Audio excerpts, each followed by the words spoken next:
నేటి వార్తల్లోని ముఖ్యాంశాలు. మా పాలనలో బంధుప్రీతికి తావులేదు, కొందరు అభివృద్ధి నిరోధకులుగా మారారు. తెలంగాణ సమాజం వారి పట్ల అప్రమత్తంగా ఉండాలి. అభివృద్ధి, సంక్షేమం మాకు రెండు కళ్ళు. ప్రజాపాలన దినోత్సవంలో ముఖ్యమంత్రి రేవంత్ రెడ్డి. ఆర్టీసీలో డ్రైవర్, శ్రామిక్ పోస్టుల భర్తీకి తెలంగాణ పోలీసు నియామక మండలి నిన్న నోటిఫికేషన్ జారీ చేసింది.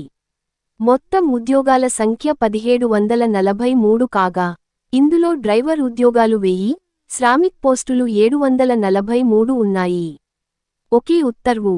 16 ప్రాజెక్టులు, డిపిఆర్ తయారీకి రాష్ట్ర ప్రభుత్వం ఆదేశాలు. వినియోగంలో ఉన్న కృష్ణబేసిన్ ప్రాజెక్టుల సామర్థ్యం పెంపు.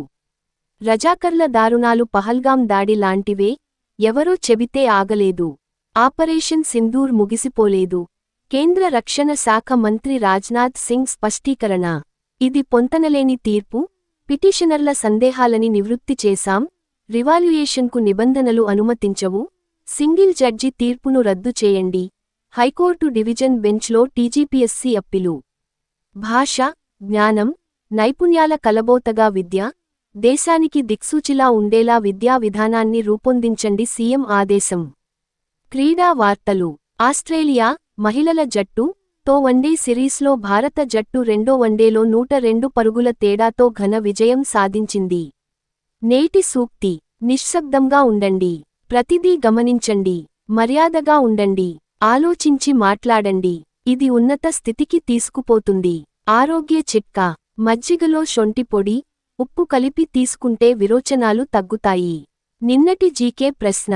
స్థిరమైన, సురక్షితమైన అంతరిక్ష పరిశోధనను ప్రోత్సహించే ఆర్టెమిస్ ఒప్పందంపై సంతకం చేసిన 54వ దేశం ఏది? జవాబు బంగ్లాదేశ్. నేటి జీకే ప్రశ్న. ఆల్ ఇండియా ఆప్థాల్మో లాజికల్ సొసైటీ అధ్యక్షుడుగా ఎవరు ఎన్నికయ్యారు? నేటి జీకే ప్రశ్న మరోసారి.